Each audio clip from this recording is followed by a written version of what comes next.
So kalau sekarang genre apakah yang sepatutnya diterbitkan sebagai seorang tu? Okay, let's say you the playmaker, you identified the masses, you identified your market. You rasa apakah yang perlu? Cita-cita punya, adakah cita-cita seperti pahlawan Pak Awang yang baru? Mak Kilau. Pendekar Awang. Pendekar Awang. Apa asal saya tak tengok? Pendekar Awang.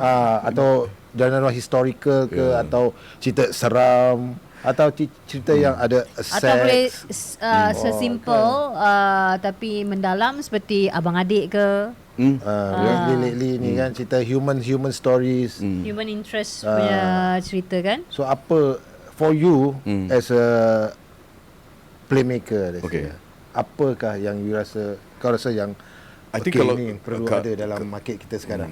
Kalau kita nak target box office, dia kena ada, I think the easier sell,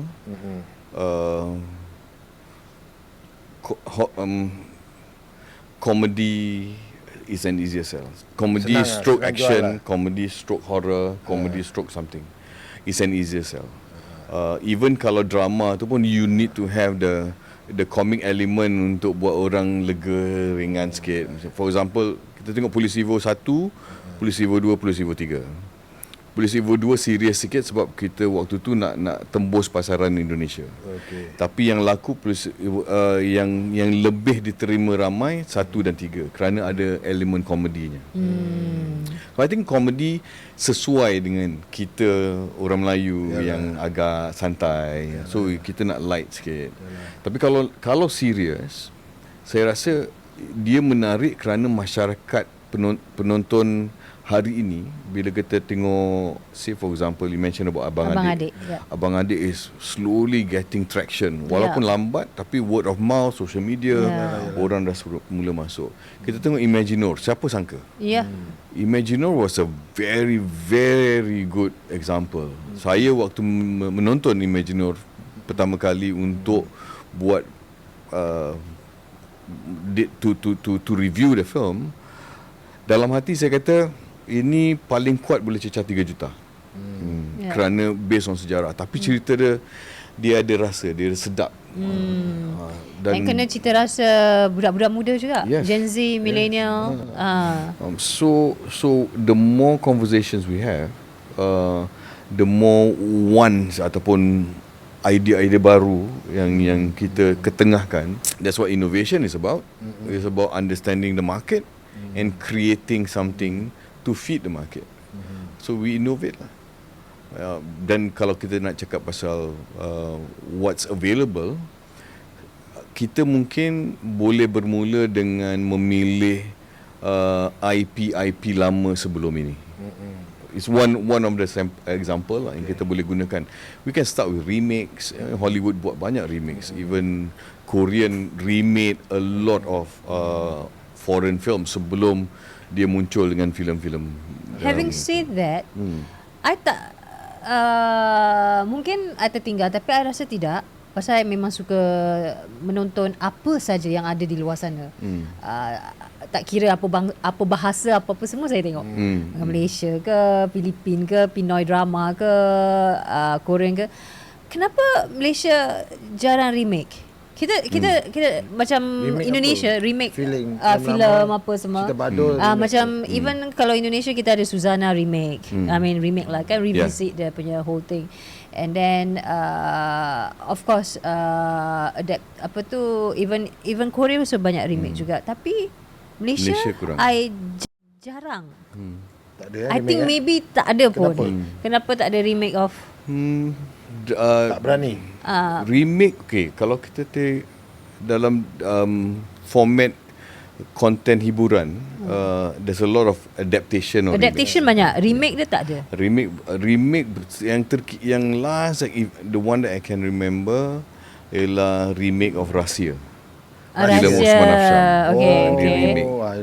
Tapi jarang-jarang lah kan. Jarang. Kenapa? Mungkin kerana producer ataupun like the playmaker rasa macam remake is sesuatu yang belum biasa dibuat, dan mungkin tak ramai yang tahu what makes a good remake. Itu pun menjadi satu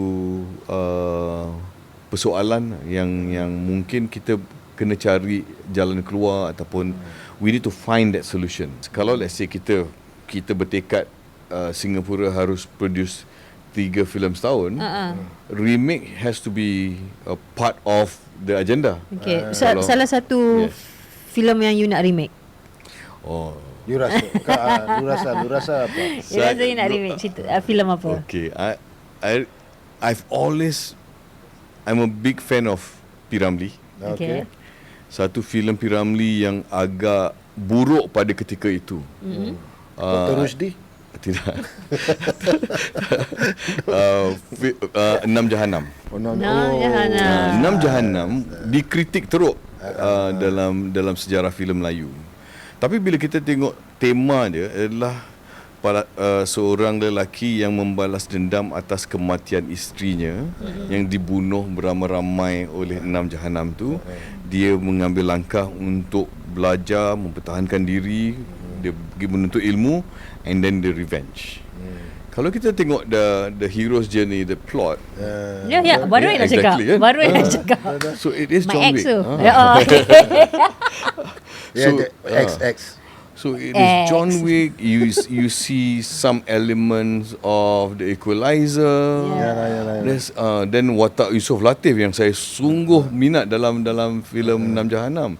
Dia seorang penguat kuasa, tapi P. Ramlee waktu tu tak apa tripping dia kita tak tahu. Yusof Latif sebagai sheriff. Itu pun pelik juga, tapi but the tema and the plot line is strong. Yeah. That deserves a remake. Yalah. Tapi saya punya favourite piece of P. Ramlee yang saya rasa akan cuba buat ialah Damak. Damak. Okay, it's rare. Ini barang rare ni. Popular memang barang rare. Damak di Malaysia waktu dia kat Singapura. Di Malaysia. Saya akan cari cerita tu. Even 6 Jahanam pun di Malaysia. Yalah. Itu Damak. Husin Abu Hassan kan. Yang dia. Correct. Yang 6 Jahanam Dia kan. ada. Tu saya ingat. Tu saya tengok. Damak ni dia dalam filem Ragam P. Ramlee. So it's like a 3 story dalam satu filem. Satu komedi, satu I think dia macam like aneka ragam. Three stories in one movie. It's a 3 short film dalam satu film. Okay. So Damak is one of the short film. Cerita dia menarik pasal dia setting dia Purbuara. Dia dan abang dia dan dia bercinta dengan satu gadis kampung. Gadis kampung ni anak Tok Penghulu sukalah. Lepas tu anak Tok Penghulu cuba kacau budak humpan ni. Si P. Ramlee ni sudah bergaduh dan bunuh anak penghulu ni.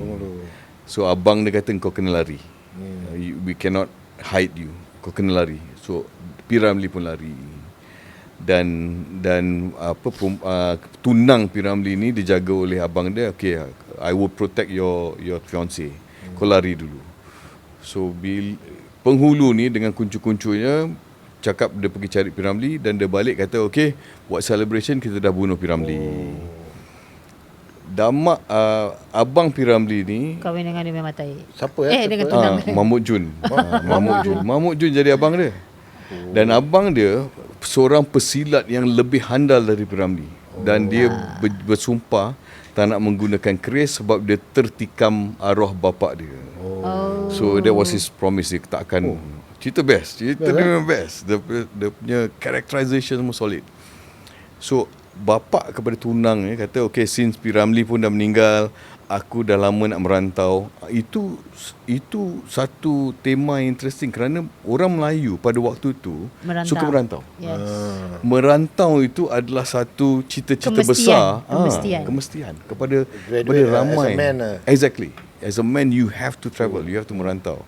So dia pun merantau, dia kata I need to give you my daughter. So dia nikahkan anak dia kepada abang P. Ramlee. Dah travel, terjumpa P. Ramlee dekat Sumatera, for example. Okay. Dekat satu town lain lah. Kata, kau masih hidup? Cakap, saya hidup. Kenapa kau terkejut? orang kata kau dah meninggal. Cakap, okay.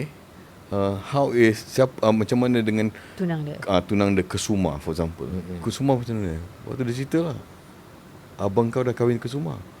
P-Ramlee sudah balik sudah nak fight dengan abang dia, Mahmud Jun. Dan Mahmud Jun kata, aku dah janji aku tak akan guna keris. Kau nak bunuh aku, kita bertarung. Harus saya dah tengok cerita ni. Really? Mungkin I tak ingat title dia. Tapi pasal ada Mahmud Jun gaduh dengan P-Ramlee. Yes. So the fight. And then Mahmud Jun kata, kalau kau ni nak sangat, you can take your wife. You can take, ambil Kesuma. Aku tak tahu yang kau masih hidup. So P-Ramlee pun kata, okay Kesuma, ikut aku. So dia pun pergi dekat sungai, Kesuma masuk dalam sampan dia dengan P-Ramlee dan nak kayuh. Sekali Mahmud Jun keluar dekat JT bawa anak dia. Allah. Guilt tripping. Terus Kesuma pun tinggalkan P-Ramlee. Dia balik dengan Mahmud Jun. Jahat karakter So Mahmud moral, Jun. the moral, Apa cerita moral tu? The plot twist tu dah best lah tu kan. the moral But pulang ke suami. tapi what is interesting, pengarahan P-Ramlee dalam Damak tu nampak his maturity dan dia punya influence dari Akira Kurosawa. Very Kurosawa-ish. Very Japanese ni. Shots on pedestal, long shot, movement, choreography. Why is it not popular? Pasal dia filem pendek. How pendek is that? Short film. It's about 1 hour je. Tapi kalau cakap pasal remake, those are important remake. Yeah. Dan saya waktu di Astro, kita sempat I commission Adlin Aman Ramli untuk buat 4 filem P-Ramlee untuk di remake jadi telemovie. Antara yang saya rasa best lah yang Adlin buat waktu tu. This was 2010. So he did Babak 4 Madu 3, remake of Madu 3, dan Sonata Labu Labi. Nabil berlakon sebagai one of the Labu Labis. So Astro lah, waktu Astro tu lah. So cakap pasal P-Ramlee ni, dengar Datuk ni pun nak menerbit satu filem tentang P-Ramlee. Boleh ceritakan kami di sini. Itulah dia. Bila awak dah berlakon macam 80-an. Silakan Datuk. Kita ingin mendengar cerita. Ya. Silakan. Kena ketawa sikit. Ketawa dia masih try 80-an ketawa. Yalah. Kita dengar sekarang Datuk tengah rancak ni. Bila cuba terangkan cerita apa dan apakah.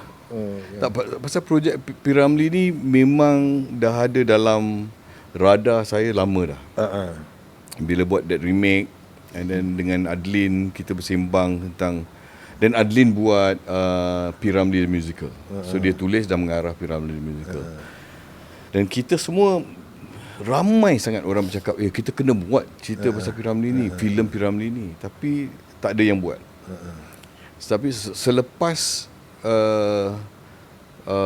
pengalaman saya di Astro dan pengalaman saya di Media Prima, saya rasa projek yang saya patut buat selepas saya keluar daripada dunia korporat ataupun dunia an office duty kan, saya rasa saya perlu satu projek yang momentumnya tinggi dan harapannya juga tinggi.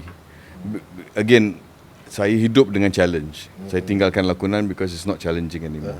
Saya tinggalkan dunia penyiaran because I don't feel it's challenging anymore. So the next challenge is P-Ramlee, sebab dia bukan satu projek yang mudah. Memerlukan pertimbangan yang macam-macam. Ramai orang yang experts in P-Ramlee, dan merasa mereka experts P-Ramlee, dan macam-macam idea, cadangan semua keluar. But I think those are positive things.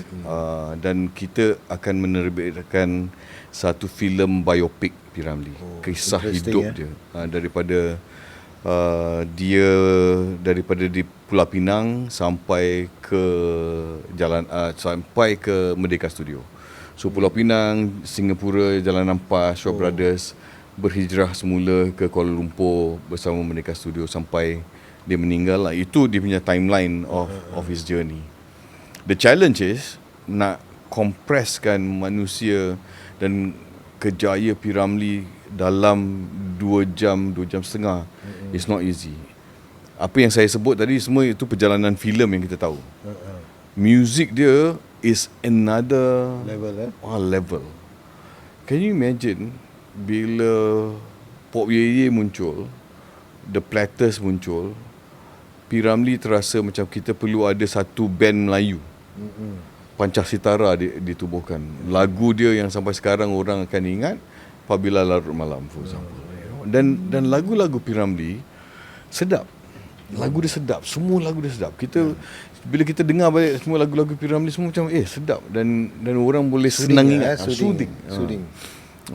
Dan itu kehebatan manusia P. Ramlee ni yang sebagai pembikin, bila berbincang dengan Adlin, I think his struggle is kita tahu dia punya timeline, but bila kita nak tengok dia punya what do you call it, process as an artist, apa yang berlaku dalam kepala dia, what triggers him, yang boleh buat dia macam mana dia tulis satu untuk kau, satu untuk aku, dua untuk kau, dua untuk aku, tiga, lepas tu apa dah untuk kau. So those scenes are memorable scenes, iconic scenes. Macam mana dia tulis? To write that dalam konteks biopic, kita kena membayangkan P. Ramlee punya creative process tu macam mana. Maybe workshop lah. We don't know. Maybe dia duduk sembang dan dia create. Itu dah. So that is the challenging part. Dan siapa kawan-kawan rapat dia? Kenapa kawan-kawan rapat dia tak ikut dia bila dia pindah ke Kuala Lumpur? Sudar Maji, Kasim Masdur, ini adalah dia punya main collaborators, tak ikut. Aziz Sata, S. Samsudin tak ikut. S. Kadarisman tak ikut. Apakah kerana association datang daripada Sumatera ke Singapura dan Malaysia itu sebuah apakah ada garisan geopolitik, I don't know, kita masih belum jumpa jawapan kenapa ramai yang tak ikut. Tapi ada juga yang mengatakan yang mereka ada kontrak dengan Shaw Brothers. Tapi Shaw Brothers dah tutup Malay Film Productions. Yalah. Technically the contract is null and void. Kenapa dia tak ikut? Kasim Masdur tak ikut. It's quite surprising, but it's an interesting question to dive and understand what happened. And yang lebih interesting dalam projek ni ialah bila bloggers, Facebook, Persatuan Pencinta Filem Melayu, Persatuan P. Ramlee punya hobby groups ini semua, so everybody is throwing ideas. Dan kita ada banyak pilihan. Masalahnya bila ada banyak pilihan pun susah juga nak. Itulah manusia, tak boleh ada banyak pilihan ya. Kan? Jangan diberi banyak pilihan. So apa title dia tadi? Betul? So buat masa ni the working title is P. Ramlee Jeritan Batinku. For the lack of a better title, kita rasa itu dululah. Tapi tajuk yang the actual title kita belum jumpa lagi.